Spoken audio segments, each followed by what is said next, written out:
Welcome back to Empowered and Out, the podcast where we celebrate authenticity, identity, and unapologetic self expression, especially in places where it's been silenced or hidden. Today's guest is someone who knows what it means to hold space, build bridges, and keep showing up with purpose. Craig Hanlon-Smith began his career in the theater, gracing stages across London and the UK in the 1990s before shifting into education, where he spent 27 years championing diversity, leadership, and student empowerment in the further education sector. He is currently the Vice Principal of Student Engagement at Morley College, London, and Centre Principal for the North Kensington Centre. And this fall, he steps into his new role as Principal of the London South Bank Technical College. Craig is also a lifelong LGBTQ plus activist, former G Scene magazine writer, public speaker, and co-artistic director of MadEd Theater. Craig brings a refreshing blend of artistry, advocacy, and authenticity, and today he's here to share what he's learned about leadership, queerness, and building cultures of belonging that actually work. Craig, welcome to Empowered and Out. I am so glad you're here. Thank you for having me. I'm very pleased to be here. So let's start at the beginning. So, how did your time as a theater performer shape your voice as an educator and leader? I think that's something that I'm able to reflect on now and appreciate much, much more. I don't think in the beginning of my time in education I was aware of how important that was, really. I think I was quite impatient as a younger man, as a younger teacher. Maybe initially when I was stepping into roles of leadership, I was quite impatient with people who couldn't just get up and speak, or stand in front of a crowd in an education setting and speak with confidence and enthusiasm and really tell those stories, whatever they were. But now I fully appreciate that my years as a performer, both in terms of training to do that, but then actually doing it, because as with most jobs, I think the real learning is when you're doing the job day by day. That's Yeah. certainly true in performance. It's not until you get up there in front of the audience and things go wrong and you just have to deal with it. So I think absolutely and fundamentally my career in performance is instrumental in how I am today and how I lead and how I have worked in education for sure. Did you find any overlap that was surprising between performing and public leadership? I don't know. I don't know that it's surprising. I think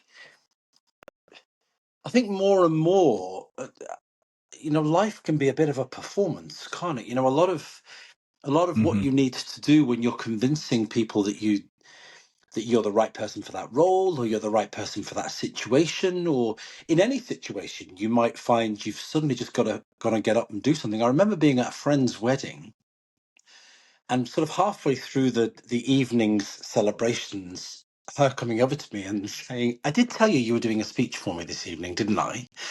And she hadn't done that. So just to be given a microphone and you've just got to stand up as though you were expecting to do this all along, I think every day sometimes can be like that. And I certainly think that when you're in performance or when you're in theatre, whether you're writing it, performing it, doing both of those things, you're really conscious of who your audience is and making sure that what you're doing is being communicated in the way that you want it to be for your audience, so it lands with your audience. And I certainly think that is definitely true in leadership. How you approach a situation will be different depending on the context, different depending on the circumstances. There may be messages that you have to deliver that you wish you didn't have to deliver, and that aren't necessarily your personal choice, but as part of a leadership team, this is the direction that we're moving in, and you have a responsibility to be the face of that team, and therefore you have to sell that story as though it is convincingly yours. So I think there's definitely a connection there between my experience in theatre and performance. So I don't know that it has surprised me. I think what has surprised me more is the idea of continuous learning and development. I think when I was a younger man, I thought there'd come a point where I'd know everything. You know, I don't know, maybe when you're 35, 36, 42, who knows what the number is, but there comes a point where it's like, okay, I know everything now, and I have everything that I need, and I go forward. But including very recently, you know, it's just one curveball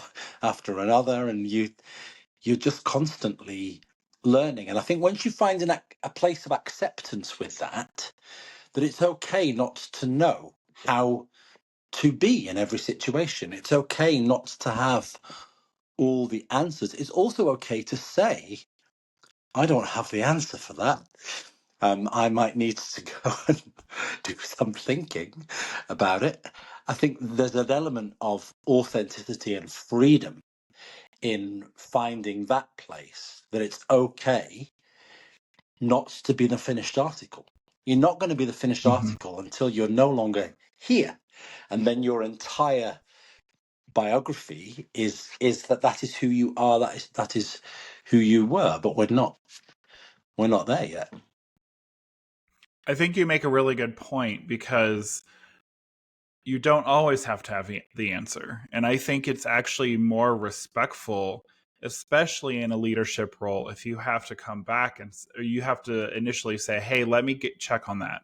Let me get you the right answer. I don't want to answer incorrectly. I don't want to give you the wrong information. I think that shows a true leader to begin with.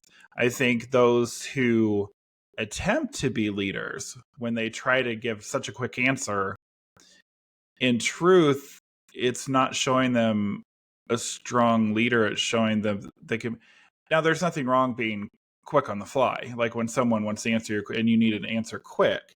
But if you're getting something that might need some thought to it, it's better to come back and give an answer later and say, I'm just not sure.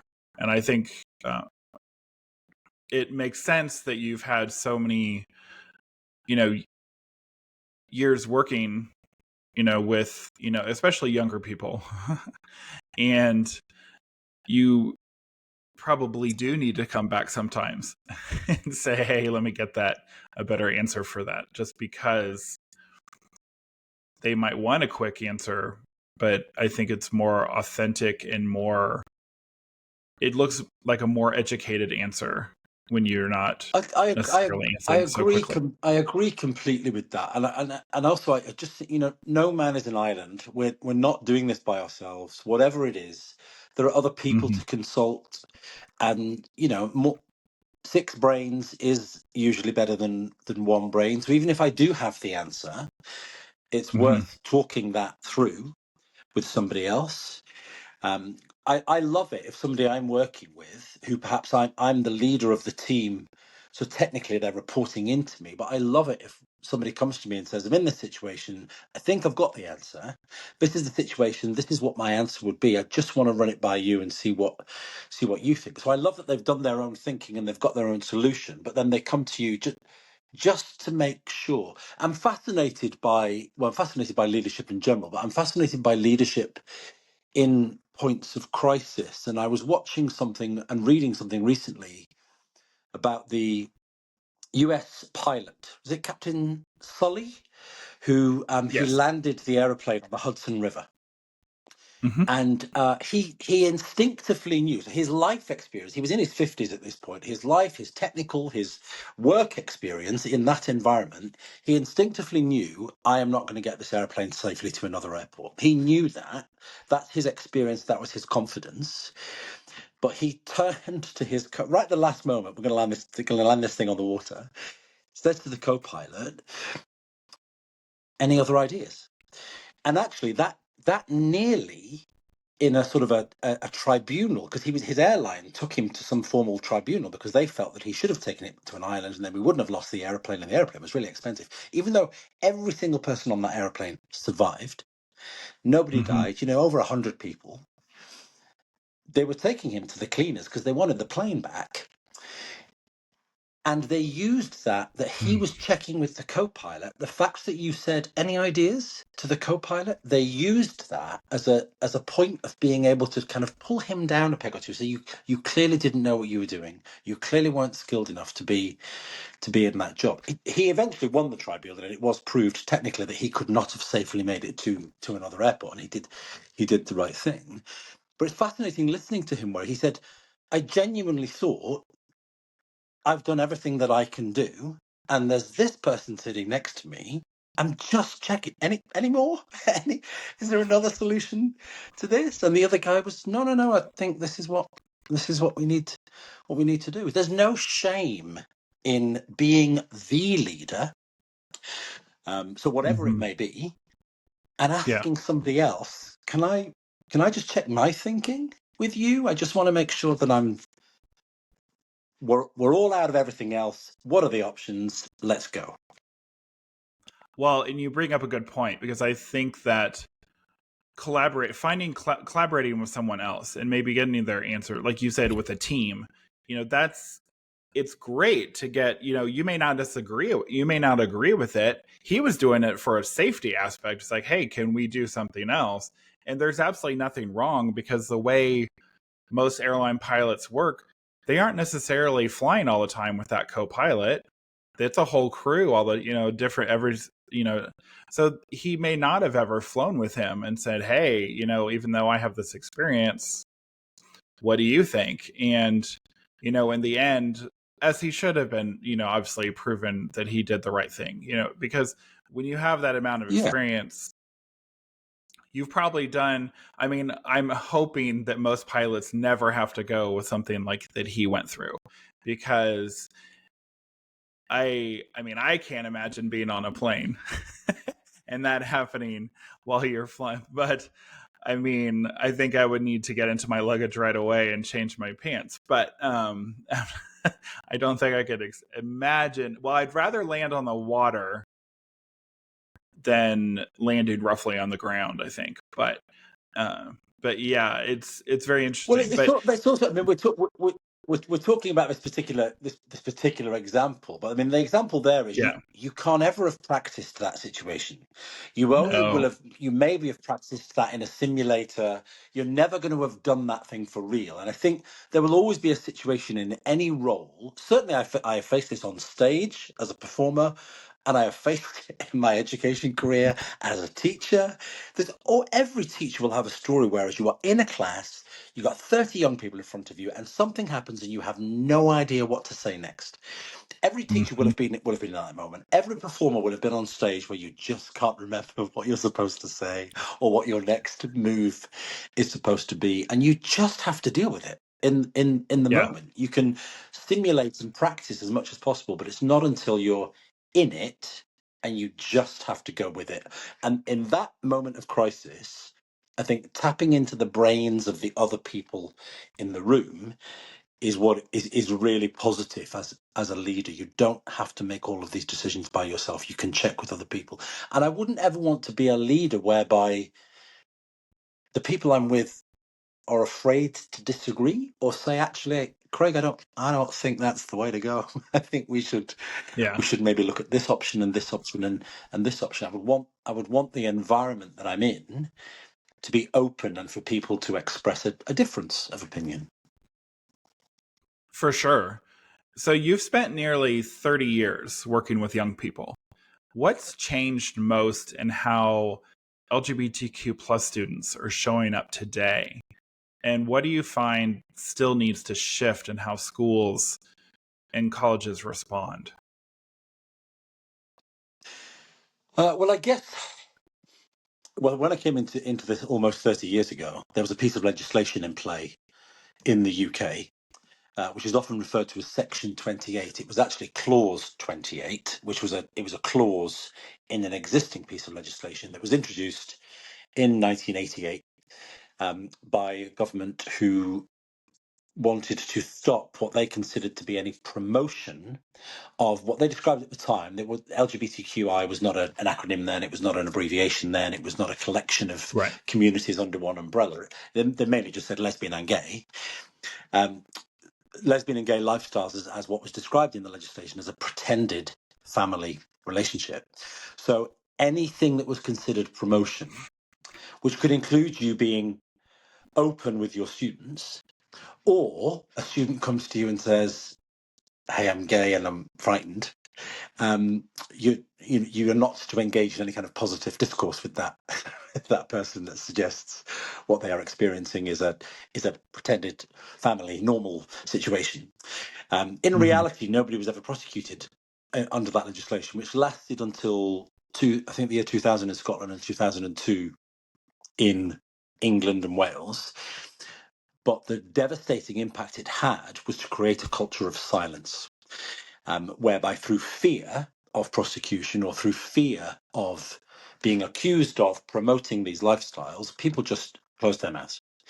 And you think about 1988, and before 1988, but when this legislation came in, 1988 to the mid 1990s is the height of the HIV/AIDS pandemic and crisis, and Mhm. so lots of support mechanisms in the publicly funded space were closed down. So when I came into the world of education in 1997, in 1996, 1997, initially, there was no positive promotion of lesbian and gay as was, certainly not LGBTQ lifestyles or EDI, diversity, equity, and inclusion. There was nothing. You might, as a gay person, spot a couple of students and just think, okay, I'm just going to keep my eye on them from afar, because I would suggest there might be some kind of sexual orientation Mhm. discovery going on there, and they might be vulnerable to being bullied or targeted in some way. It wasn't really a celebration of diversity and a promotion of it's okay to be this way until the 2010s, certainly way into the 2010s. I mean, being gay in work in the UK was not protected in law until 2003. If you were experiencing discrimination as a gay person, which I did very early on in my education career, around about 2002, the only way that you could take some kind of affirmative action for yourself was to describe your sexual orientation as a disability and to use disability discrimination legislation, which was in as I mean, it sounds ridiculous, doesn't it? But it's this is all Yeah. in it's all in the frame of my lifetime. So I would suggest that it's a bit. I see, to answer your question directly, I see progress for LGBTQ people, whether they be the adults in the space, because we have adult students as well. It's not all about young people, but also whether they be teachers, whether they be employees in another sense of the organization. I feel like progress, it's like the ocean on the seashore. It comes in, it goes out. It comes in, it goes out. We think that we've made progress, and then the tide goes out again. And then we think we made some progress, Yeah. then the tide goes out again. What I would say is, especially here in the UK, there's much more visibility. There's much more openness. The college that I'm going to, for example, when I first went to visit it ahead of being interviewed for the role that I've now been appointed to, I'm standing in reception waiting to meet the person who now will be my boss, my leader. Mhm. And there's a digital display in there. And what came up on the digital display was that there's an LGBT society in this college, and young people are encouraged to join it. And that brings me great joy to see that, and to see that that's inside the organisation. But at the same time, within the last 3 years, I've had students leave a college, leave studying in the building that I'm the principal of, because we were accused on two separate occasions, one by an adult student and one by the family of a young person, of trying to turn everybody into homosexual, because we were celebrating LGBTQ History Month, and we had rainbow flags. I'm laughing because to me it's just so ridiculous. We had rainbow flags hanging from the ceiling, Yeah. little tiny ones. And the adult student wouldn't speak to me, because they said that this was happening because of me. I was the problem. I'm trying to explain to them that I am not personally responsible for, but I appreciate the praise for LGBTQ History Month internationally. But I'm happy for it to be seen as my idea. If you want it to be seen as my idea, we were accused of doing what the Nazis did. We were promoting the equivalent of Nazi propaganda by having rainbow flags. The sadder of the two was the young person, because the young person wrote an email to their tutor explaining why they were leaving, and it was really sad for me to read, because they absolutely saw the fact that I was in this role of leadership and that I am an openly gay man. They saw that as a problem, and therefore that was as a reason to leave the college, and they were going to find a college where there weren't people like me in charge. That was really sad. Wow. It's very sad, because at the end of the day, yes, you're an openly gay man, but that doesn't decide on how you, lead overall. And students shouldn't think that it shouldn't be an issue. Like, I've had, And they don't. 99% of them don't. It's that one story that comes in, and it just nicks you a little bit. yeah, Just nicks you a little bit.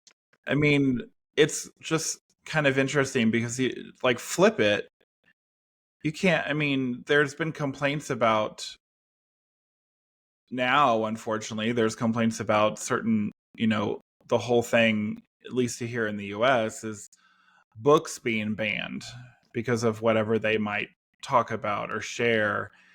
And then, of course, we had, what was it, 5 years ago, all the 4 or 5 years ago, the removing of all these statues or areas that were acknowledging people that were part of, really, it was a lot of Civil War stuff. Like, and I wouldn't say Civil War, it was a lot of the, well, yeah, it was Civil War, like just the whole South and the slavery and everything. And I think it was just frustrating to me a little bit, because being someone who's such a history person, I love history.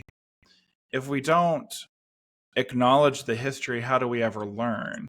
And especially, it's funny you bring them up, the whole, the Nazi stuff. There's a lot of people that are referencing Hitler and all that that movement, because of things that are happening with the current, administration here in the US, and things that they're trying to push that looked very much like the playbook of what they did back in, Hitler's regime. And it's like, well, let's Yeah. hope we don't go that far. But we have to Well, the have that banning of books information is there to learn.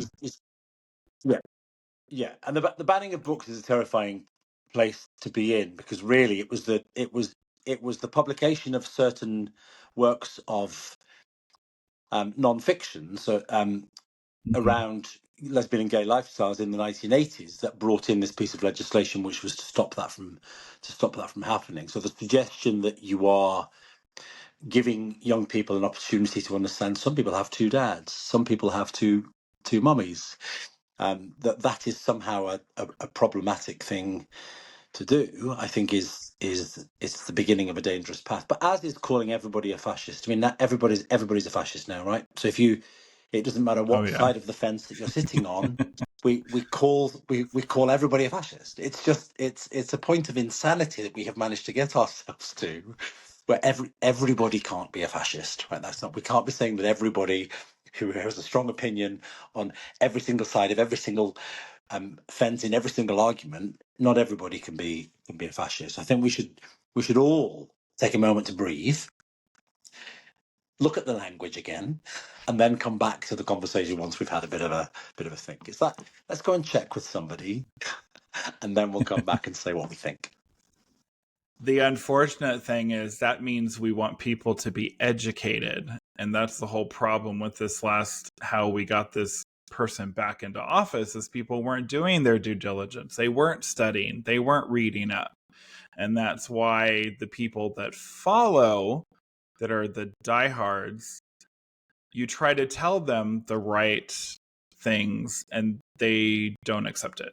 And because it must be false information, even though it's right there in the history books, or it's something that might be For us in the United States, it might be in our Constitution, or it might be somewhere that was created for the people, for protections. And yeah, it's a whole mess. But we'll get off that. We'll get off the whole political But thing, because I try to well, stay away from it a I little bit. mean, yes. Let's do that, and let's not do that. Just one thing I will say about that is Yeah, yeah, looking yeah. at leadership. Looking at leadership, we now have a situation where you have world leaders, including the Prime Minister of the United Kingdom. We also have the leaders from the European Union who are Mm-hmm.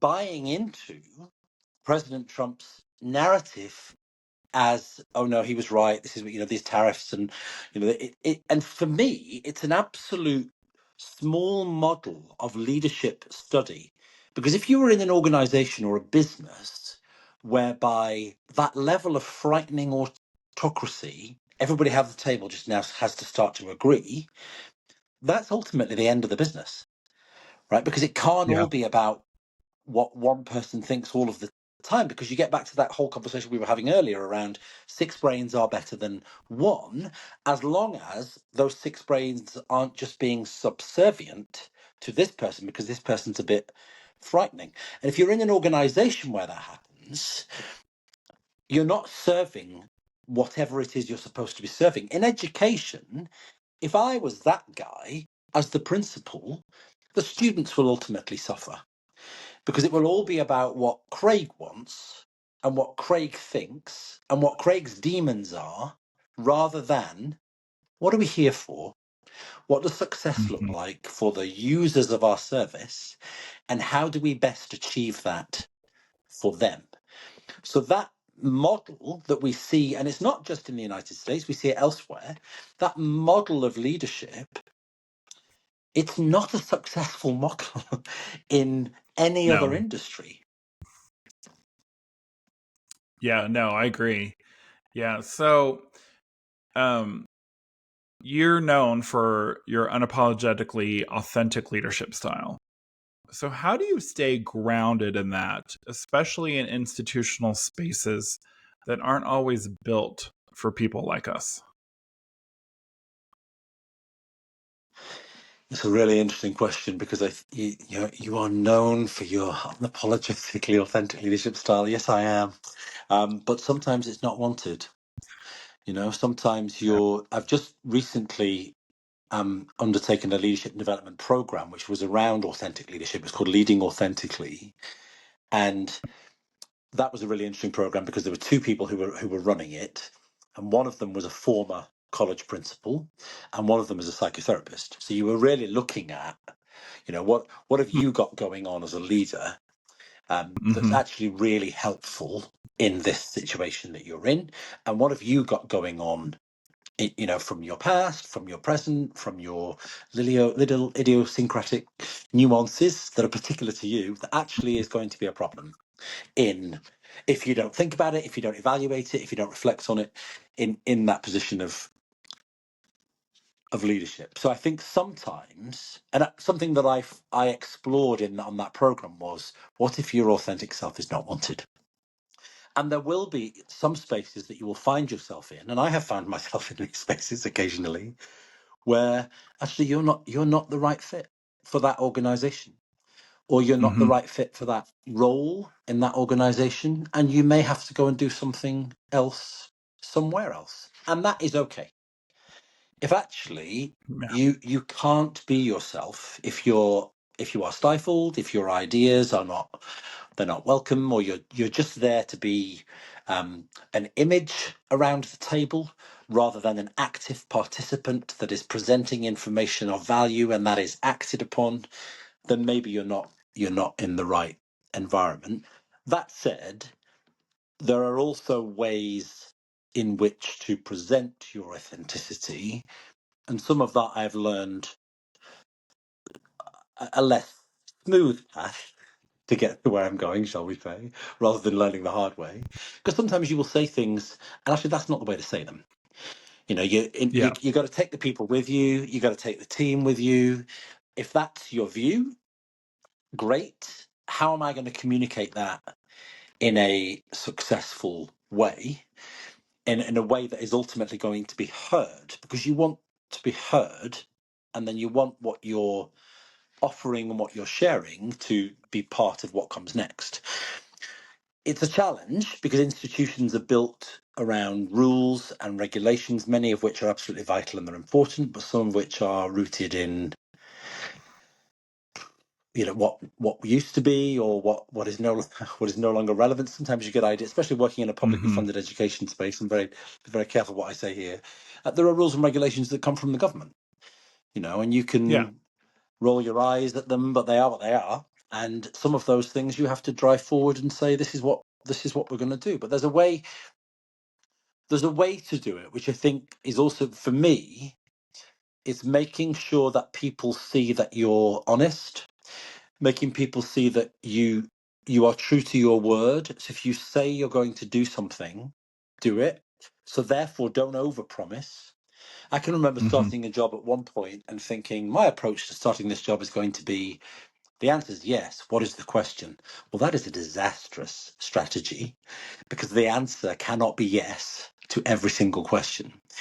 You really need to think about, right, how much of a yes can I really give you in response to what you're asking, or actually does there have to be a meeting in the middle? So not over promising, because if you over promise, you will under deliver, and if you under deliver, people will notice, and they will think that you've got great chat but not a lot of action. So your authenticity has to be rooted in a reality of what you can actually make happen. Sometimes if you have to take action that is not going to be popular, it's about doing it in a way that makes the people feel that they matter. So whilst this is a situation that's not a great situation, we actually are facing the situation together. We're not all in the same boat. We're absolutely not. But actually, we are facing the same storm. Let's look at how we can best support one another in that situation. I think in terms of being a gay man and being part of the LGBTQ spectrum, it's just about keeping faith with yourself, because you will, I have certainly, for sure, and even in relatively recent times, you will come up against some challenges that usually take a human form, and people who don't think that your opinion is not as valid as others. Sometimes there will be an explicit statement of discrimination, if you like. Other times it's less explicit.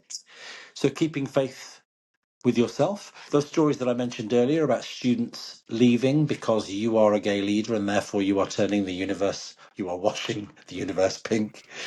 You just have to remember those are minority voices in a much more positive picture that you're part of. And broadly speaking, I would say that my reviews are pretty positive. There's always going to be somebody in there who's not you're not their favorite person. But broadly speaking, if you are making a difference for the purpose of what you're doing, in my work now, students, whether they be younger students or older students, then you're doing the right job. Yeah, you can't always please everyone, and everyone's gonna. There's always gonna be those who are gonna complain, no matter what. So it's just part of life, and it's part of wherever you're in a business, in a school, whatever environment you're in. It's just gonna happen. I mean, I can say I don't really think I cared for the majority of any principal leading a school, except for really my elementary school. We had a great principal. It was so funny to think that it was back in my early years. It wasn't when I got older. We did actually have a pretty amazing president of the university in my college, but overall, just because he was the student's president. He really was engaging. He did a lot more than the previous president had done. And because I happened to be there during that transition time, I got to see the complete difference of the two leadership styles, and it was pretty amazing to see the difference. That sounds like my kind. Sounds like my kind of leader. I mean, I think if you, my view as a principal in my current centre principal role and vice principal role, and how I hope to be in my new principal role, is visibility is really important. Oh, Visibility for sure. for all of the workforce across the organisation, but your visibility amongst the students, and that you can't be in Mm-hmm. everybody's classroom all the time, but people knowing who you are and understanding what shapes you are supporting the development of in that space. I think that's really important. It's not in my nature to be remote, or to be an enigma, or it's on the ground. That my personal philosophy in general is I'm not going to ask anybody to do anything that I'm not prepared to do myself.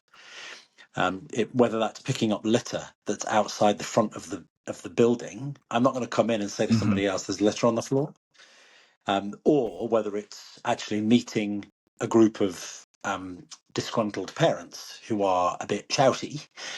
I'm not just going to put somebody else in that situation and refuse to ever be in that situation myself. I think it's important Yeah. for people to see you leading, and then that will develop in them the confidence to lead in a similar way, not the same, but in a similar way. I 100% agree. I think it makes a huge difference when you can see those that are leading being in the same footsteps as, like, following in your footsteps, like doing the same things that you might do or see, so they can, stepping into the footsteps of any other, like, someone you might work with, or like the students, like picking up the litter, like doing something just very basic as that shows that you're willing to do something even if you may not necessarily want to do it. But in something as simple as litter, that's showing that you care even about the outside of what's looking, or maybe even if it's outside, even if it's on the floor right outside of your office. It's just the fact that you respect the space, you respect what you're doing, and in turn people will respect you and have more respect for you as a leader when you're willing to take that initiative to not think that you're above anyone else. Because when you think you're above it, you don't really come across as a very good leader. And most of the time, you don't last long.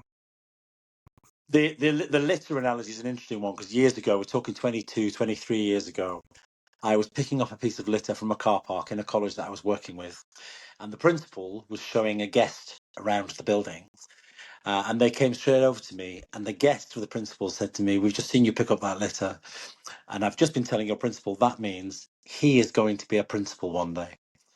And I was, nah, I'm not interested in that route. That's not going to be my route. But hey, here I am. I'm And now the here you principal, are. and I'm picking up the litter at the same time. Yeah. So, can we talk about what it means to be out and visible as a leader? And what are some of the risks and the rewards of leading as an openly gay man in education? And we touched on this a little bit, obviously, with I've, those complaints, but yeah, yeah. I've never not been openly gay in the work environment. I've never not been. So when I was a performer, um, and interestingly, that field, that sector of employment, I found much more closeted and much more challenging to be openly gay in than this one. But even when I first started teaching, and Section 28 was still in play, I was always openly honest and authentic about my sexual orientation, but also my domestic situation, and my partner as a man, and then my husband, and I've never not done it. So I don't know what it feels like to do it the other way. And I am well aware there are many people who live in an environment, or they work in an environment where they are not able to be out. And mm-hmm. I hear that. I can appreciate that that will be a challenge. I've never not done it. And I guess on a personal level, I have no problem. I have no trouble sleeping. I have no trouble falling asleep at night. If I wake up in the night, it's just because I'm a middle-aged man and I need to visit the bathroom, and then I go straight back to sleep again. There isn't. Yeah. There's nothing keeping me awake at night in terms of I'm having to cover myself at work. I'm having to pretend I'm somebody else, and that added level of complexity. And what I would say to anybody, and it's easy for me to say it in London at this time of my life, and there's a significant degree of success in what I've been doing. It's easy for me to say, make sure you come out at work. That's not what I mean. But what I would say to employers is, if you've got a person, whatever it is, whatever it is in their identity, whether it's what we're talking about LGBT or whether it's another aspect of their identity, if people can be authentically themselves at work, they will be so much better at their job than if 90% of the time, on top of doing the job, they've also got to pretend. How can Yeah. they be effective at what they're doing if they're not able to say, this is how I feel, this is how I think, this is my partner, this is my domestic situation, what did you do at the weekend, this is what I did at the weekend, and not being afraid of what the consequences of that are? It's about, to me, it's living without fear. If people don't like, and sometimes, as we've touched on, somebody will come across my path that doesn't like the fact that this is what I am. Hmm. It's much better for me to live that life than to be living a life some other people would rather I was living, because that would be Yeah. far too much hard work for me. And I'm not afraid of hard work, but there's some work that's just too difficult for you to even begin to contemplate. So I don't know Yeah. what it's like not to be out. I've never not done it. I think what's interesting, you make a good point, and it seems to be a very strong theme, as I'm sure my listeners are going to say, because I've said it time and time again, being your authentic self helps you to be the best you get to be in the work environment, no matter what it is, because you're not having to hide anything. And it's, and I recently talked about this in a previous episode, just about the coming out process at work, that it may happen multiple times just because of how your work might be, or because just life changes happen in your life. But I think that it bothers me so much in the work environment that why does it matter? Why does it matter if we're a part of, being, if I'm an openly gay man or if I'm a straight man? Why does that matter? Why, it shouldn't matter, because they don't, we have to hear, well, I don't have to hear that anymore, but we have to hear about that straight cis males stories about from the weekend that might not be completely appropriate. But then if I would try to say that same type of story in my situation, being an openly gay male, we're ridiculed for it. And it just doesn't make sense. It's like it's a fine line that it doesn't make sense that we have to listen to that, but then we can't say what we want to say. And I feel, and I understand, obviously you can't be always your true authentic self in the work environment. I know this, listeners, I know this. I'm not, it also falls on a lot of industries.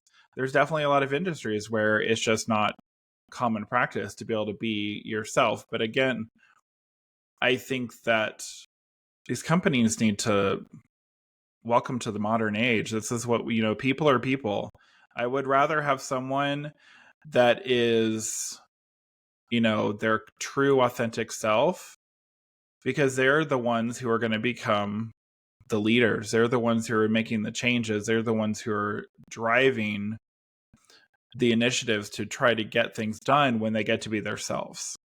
And when they're not, they're hidden. They're afraid to talk. They're afraid to, they it puts up so much of a stress on themselves and their mental health, which is a whole nother story, another topic within the LGBTQ plus community. But I think that when we get to be that authentic person, we're just better off in general and in life. I agree, and I mean, we're talking about leadership, of course, and that, but I think at any level, if you can be authentically Mm-hmm. who you are, if you can just be honest about this is who I am and this is where I'm at and this is what I'm doing, you're just Yeah. better at your job. I just think if you're able to be free, and freedom for me, and I appreciate there are parts of the world where this is not the case, but freedom for me is what's going on inside your head as well. Because if you're not free, and certainly this is the case with students, I say to students at the beginning of the year, if you're not free in here, if you're stressing about what other people think about you, or you're criticizing other people, if there's all of that noise going on in here, there's no free space in your head, and then you're not free to learn. And the whole point of being here is you're here to learn. So you need as much Yeah. free space in your head as possible. And that's true in a role of leadership. I can't be thinking about what other what are other people's concerns about me being a homosexual? Yeah. I mean, I'm fortunate. I completely understand. I'm so far at the other end of the spectrum. I I can't imagine what it's like to be closeted at work or not to be able to be open at work. The job that I'm going to do in from September, they've issued a press release about my arrival. Now, I saw this press release before it went out. I didn't write it, but I saw it, so I knew it was coming. Mm-hmm. But what I found absolutely positive and joyful about what the individual who wrote this press release about me did, they just pulled out that I'd written for an LGBT lifestyle magazine and LGBT activism. There's just a couple of sentences in this press release. And to me, that was so significant because what you're saying to the entire community, and it's not just about that college, it's also about anybody who is going to read this press release that is connected to that college, connected to the university that we're the group of, all the employer groups that work with the college. This guy is a gay guy, and what's more, he's been a bit of a pokey gay guy writing for this publication, and we're really pleased about it. And he's coming here. For me, Yeah. sticking my 11-year-old gay, sad, lonely boy head on for a minute, it is astonishing that this is now, in a positive sense, it is astonishing that Yeah. 40 years later, I am going to work for an organisation that's saying, we got the gay boy. That's amazing. So thank you, Yeah. London South Bank Technical College, in the LSBU group for doing that, because it really matters. It's that point of inclusion.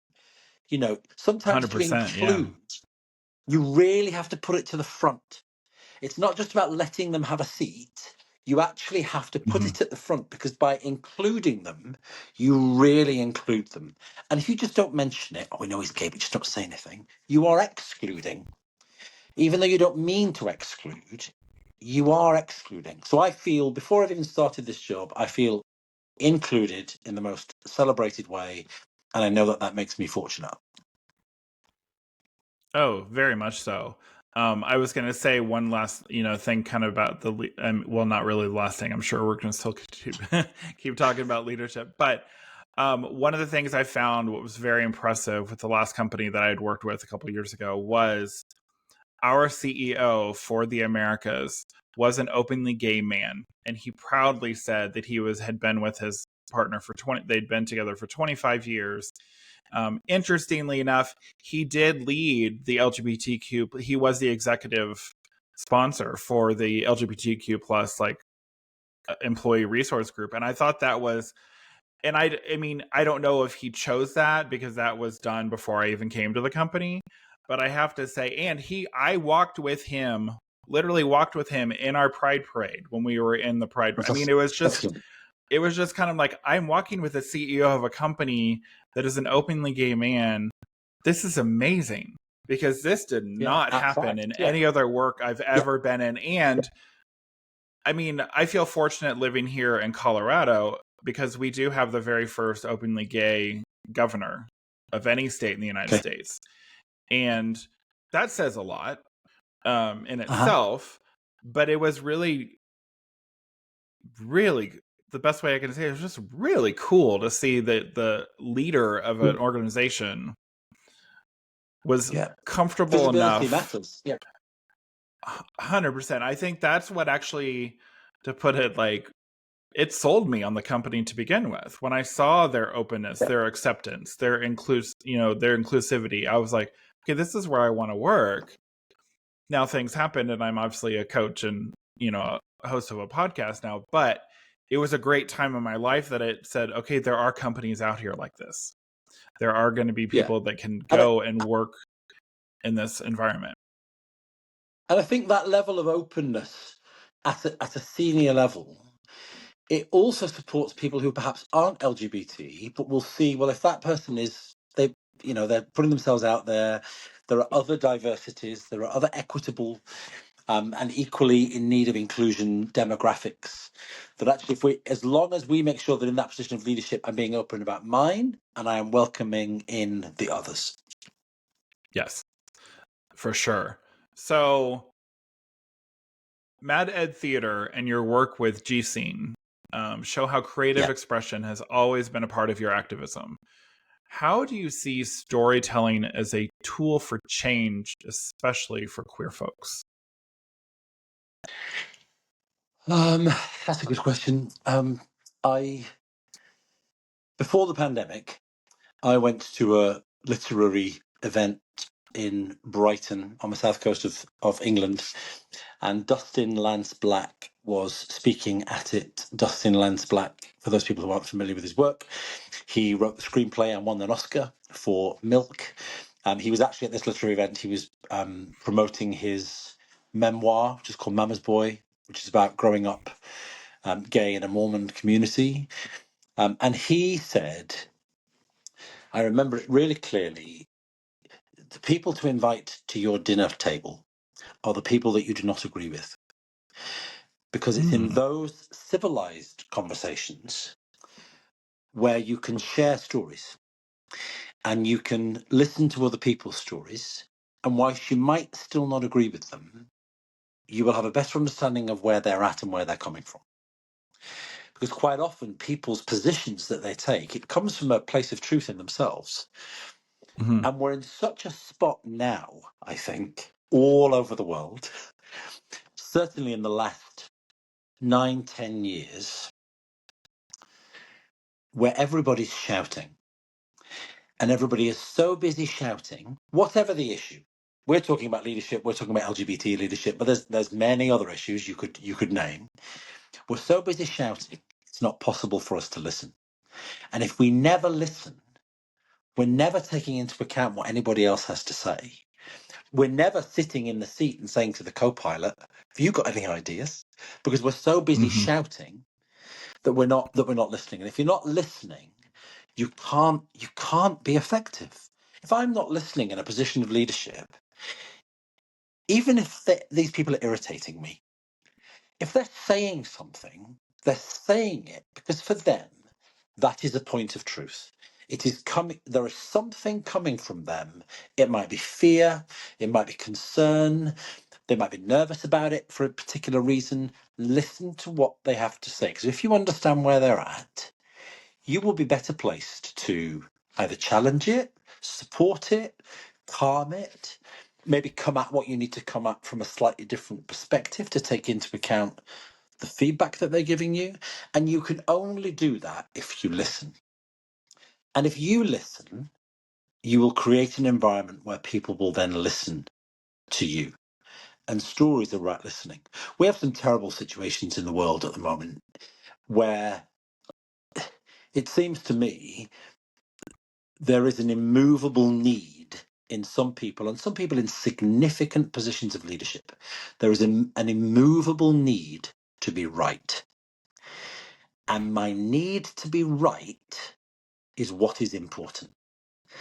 And anything else that is in my way, I'm just going to drive this bulldozer through it, whatever the consequences. And going back again to what we were saying about, but in that business environment, or in my case, in that education environment, you can't be driving a bulldozer through it. Nothing effective is ever going to happen if I've got an Yeah, immovable need to be right, and that is what is the driving force of where we go next. It has to be about sharing stories. It has to be about listening to stories. It has to be about taking into account what everybody has to say. You may not do what they want, but knowing where people are will really help you frame your decision. for sure. So you're about to step into your new role as principal, as we've mentioned, and you've mentioned. What kind of culture are you hoping to create? And how can LGBTQ plus professionals at every level be part of reimagining leadership? I think stepping into a new role, it's a new role for me. It's not a new role for them. So there's Right. already a culture. And it's learning, respecting, understanding what is already the culture. The college that I'm going to work for as well is part of a group. It's part of a small group of two colleges called South Bank Colleges, and it's part of a bigger group, which is London South Bank University Group. So there will be a number of cultures that are like a Venn diagram all coming together at some point. It's not about changing the world or trying to change the world overnight, because you can't. It's about understanding what the culture is, what has made it to get to its point of success, because there are successes and therefore those successes should be celebrated and should continue. It's more around what's next, and how will you, as the new leader, and working with other leaders across the group, across the rest of the organization, how will you, as the new leader, help shape that next step and that next part of the journey? Because I'll be there for a period of time. So whether I'm there for Mm-hmm. 5 years, whether I'm there for 10 years, I'll at some point then not be there. So I will have been part of the story, not the whole story. So I think coming into a new role, I'm the next part of the story. I'm not the story. In terms of LGBT, my LGBT identity, I guess, and how I help shape that, I think being a gay leader and being openly gay and part of that LGBTQ spectrum, that is about authenticity to me. There is nothing is off the table. Something that I like to say to people that I'm working with is, look, there's no such thing as bad news.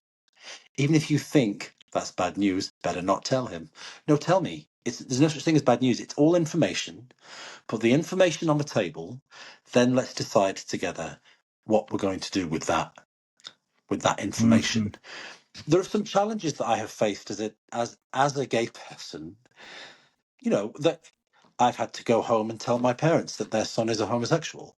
That was an extraordinary thing to have to do. I can't begin to explain what that's like. That whole process of thinking you're going to do it, not doing it, thinking you're going to do it, not doing it, planning for it, doing it, the reaction to it. And everybody's story will be different. I've faced some challenging, life changing decisions that have been life changing for other people. I've said it, but it's then changed other people's lives and other people's expectations. So I think that puts me in a really strong position, to do the role that I'm doing now, that I'm about to stop doing, and also to move on into the role that I'm doing next. And being interested in other people's stories, what other people have got to offer, noticing things that they say. If there's a connection to something that somebody else is saying, talk to them about it. Tell them that, oh, I used to work there, and whatever that connection may be, having that conversation with that person so that they feel valued on your level. And I think there's no separation for me between my sexual orientation identity and how I operate every day. The two things are absolutely interwoven. All right. I like that. So I'm going to ask some fun questions for you. I don't know if I mentioned They've this when we all had been our fun. pre. Well, they have all been fun. This will be a little bit more uh, whimsical, a little bit more. Just think right on your feet. So, Okay. if your leadership style, get ready for this. If your leadership style had a drag name, what would it be? Oh my word. Well, I can't tell you what my drag name is because it's slightly, and that's not the question, but I can't tell you what my actual drag name is because it's slightly cheeky and I don't think it's suitable for work. I'm going to come back to that. I don't know. What would if my leadership style was drag name? What would that be? That's such a good question. You should have a podcast. That's what you should have. Oh wait, I do. Okay. Well, we'll ask. This will be a good one for you because you did theater for a while. So, what's one musical theater role you never got to play but still secretly dream about? Ava Peron. I mean, when I was a teenage boy growing up, I wanted to play the lead in Evita. It's never going to happen. I've just been to see Rachel Zegler in Evita in London, and I'm going back. I'm actually taking my parents. Oh, how I fun! mean, it's a killer role for any performer because it's that if you're in a show that's named after the character and you're the character, and I have done that, but I've just Oh not done yeah. that one. Yeah, if you play any role in musical theatre, what would it be? Evita, he says. Of course. What other role would it be? Or and if Evita wasn't available, Norma Desmond in Sunset Boulevard. I'm the right age for Norma Desmond now, so we'll go with Norma Desmond in Sunset Boulevard. Either one, Evita or Norma. Yeah, we are of that age now. So yeah. We are. Yeah, I'm Okay. locked in my mansion.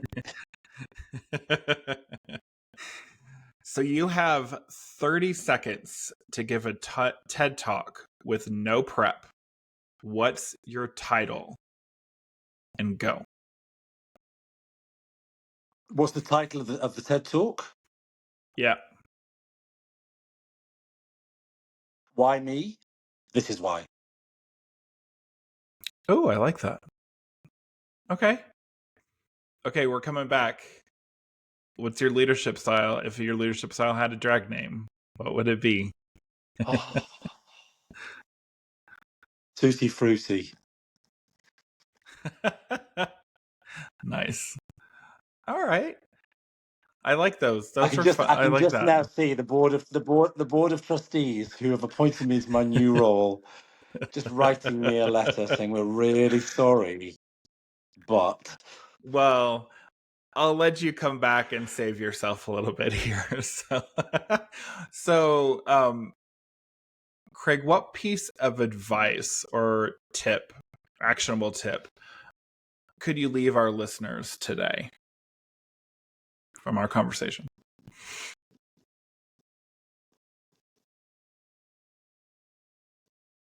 if it doesn't feel right, it probably isn't. I would say that is true of a working environment that you're in. That is also true of a personal relationship that you might be in. If it doesn't feel right, it probably isn't. And the only person who is ever going to make a change that is meaningful and will matter to you is yourself. Mm-hmm. Only you can do it. Only you can do it. So if it doesn't feel right, it isn't. And the only person who can make any kind of meaningful change is yourself. It doesn't mean you got to do it on your own. You can talk to somebody else. You can get some help. But ultimately, if it's a big change, changing a job's huge, right? I've moved house and changed jobs this year. Both of those things are significant things to do in life, but you got to do it. You got to put your boots on, tie the shoelaces yourself, and step out the front door. That's two pieces of I like advice. that. Tie your own It's shoelaces. soup. Yeah.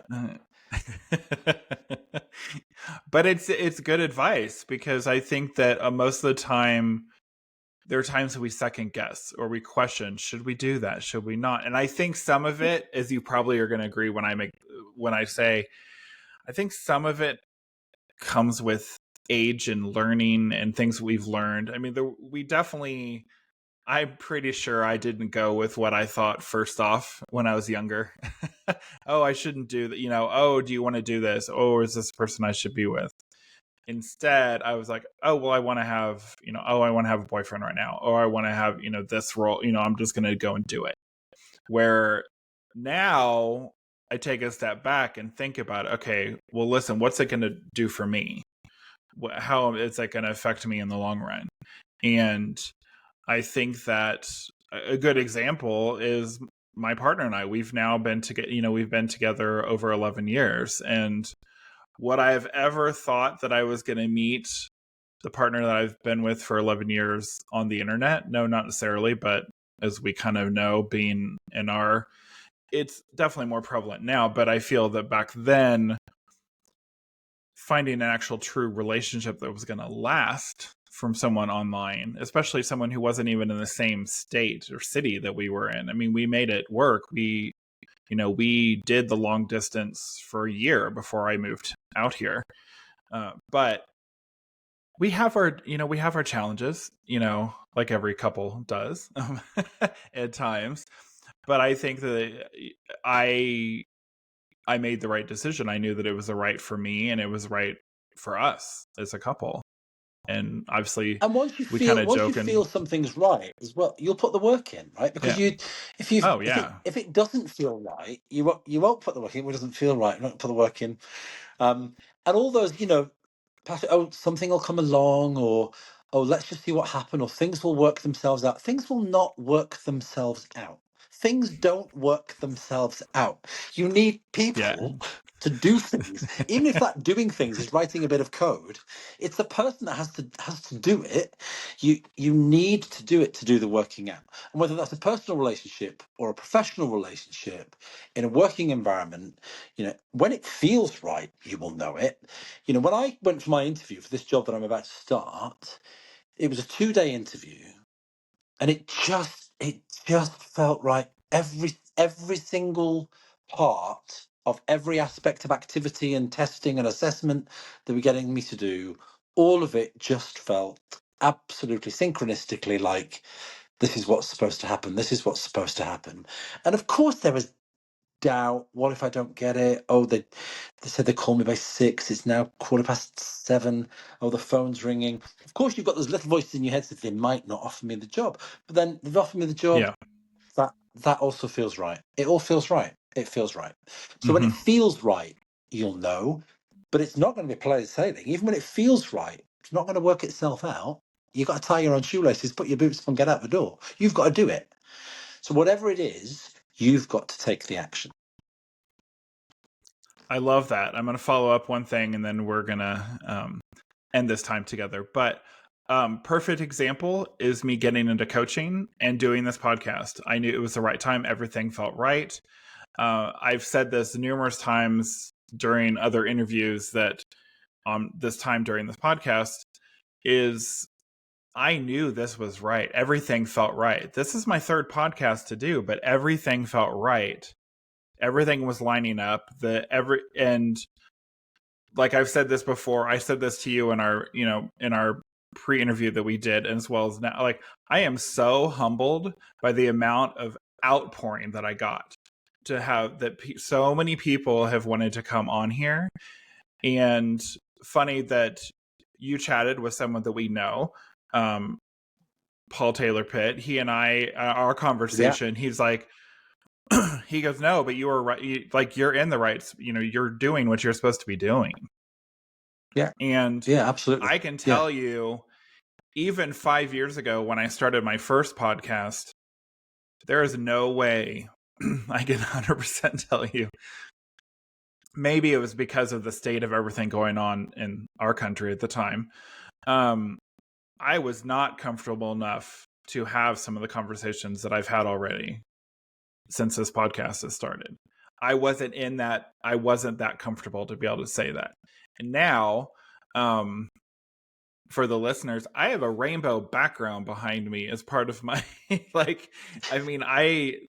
it's part of, the brand of my podcast, but also of my coaching. My coaching program is called Empowered and Out Coaching. I mean, there's a reason that it is called that. There's a reason this podcast is called Empowered and Out, because I'm wanting to help empower those to be your authentic self, number one. But it goes hand in hand with my coaching.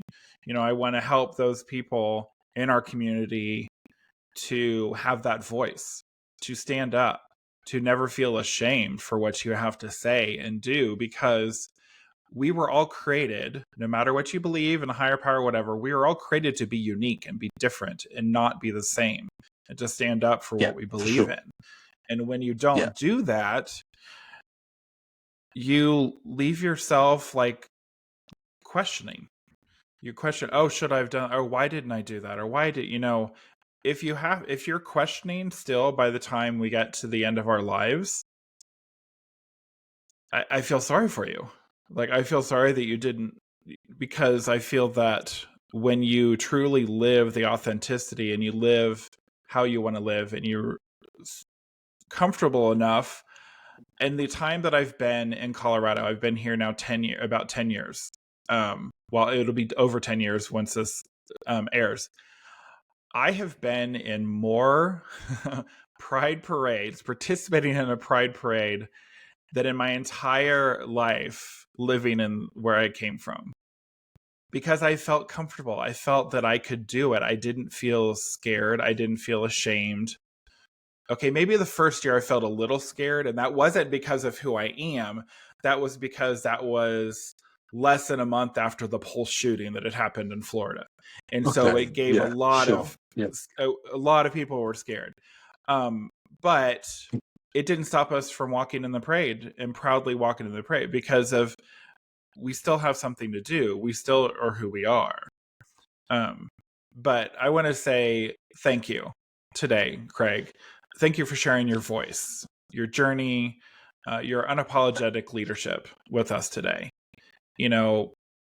From the theater stage to the college halls, your story is such a powerful reminder that authenticity isn't just a personal value, it's a leadership strategy. To everyone listening, if you've ever questioned whether you belong in the room, whether your queerness is too much for your workplace, or whether leadership is reserved for someone else, let this be your sign. Your voice matters. Your story belongs. And the more you show up as yourself, the more space you create for others to do the same. So here's your next step, listeners. Follow Empowered and Out wherever you get your podcasts. If today's episode hit home, share it with a friend or a colleague who needs that extra dose of inspiration. And hey, showing up, the world needs what only you can bring. So until next time, stay empowered and stay out.